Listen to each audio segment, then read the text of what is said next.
Anxiety is fear. Namely, it's recirculating fear that's stuck in your body going round and round. Maybe it's in your chest or stomach, throat, or it could show up in your thoughts. I'm Kristen Ulmer. I'm a fear and anxiety expert and author of The Art of Fear. As for breathing exercises like breathing in calm and breathing out anxiety, letting it go, they seem like great practices because, well, they make you feel better. They're even proven in studies to reduce anxiety. However, there are downsides to these practices. And please, before I tell you what they are, like this video and subscribe so I feel encouraged and loved by you to keep providing original content. Okay, breathing exercises. Here's why they're a problem. They start, in my example, with the belief that calm is good and fear is bad, or calm is preferable over fear. Otherwise, you wouldn't do the exercises. But fear actually is not a bad thing. It's natural. It's with us all the time, from the start of our lives to the end. Yes, it's uncomfortable. Yes, calm feels better. But if you rush through this natural feeling and try to get it out of your system in favor of something you like better, that causes three problems. First, nothing on the planet likes to be controlled. Not people, not your mind, not cats, and definitely not fear. That only creates conflict with it, with your own mind and with your body where it lives, and with the nature of life itself. Second, keep it up, that conflict will escalate, even to war. Now, if that sounds strong, see fear as a person in your life. If every time they pop into the room with something to say, which is often, and you don't listen to them, but just rush them out, it's going to retaliate. Over time, it'll speak louder, force itself on you to get its point across, until it escalates to the point where you now have fear that's turned into an anxiety disorder, which is usually when people give up with the breathing exercises and just resort to prescription medication as a way to finally shut that person up, not realizing the breathing exercises caused the issue in the first place. Third, in all this, you lose the wisdom and aliveness that comes from fear, possibly forever. Now, I get it. Breathing exercises make you feel great in the moment, but that's because they offer you a moment of presence and saturate your body with oxygen.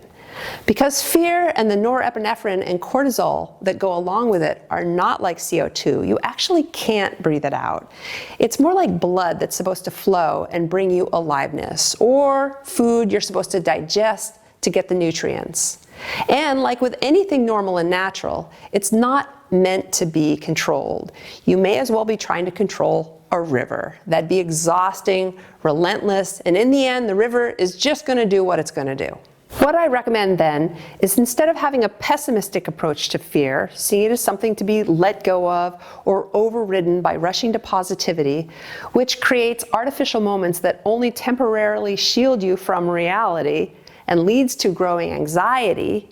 Instead, try these two breathing exercises. They will also give you a moment of presence and saturate your body with oxygen, but they involve a more optimistic approach to fear, which leads to opportunity. The first exercise is, take 3 deep breaths. Each time, breathe in the belief that fear is a good thing, that it offers you motivation, excitement, wisdom, so much more.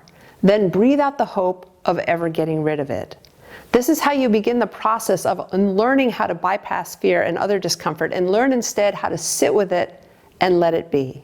The second exercise is, breathe in something specific that you're afraid of, then breathe out the hope of ever getting rid of that fear.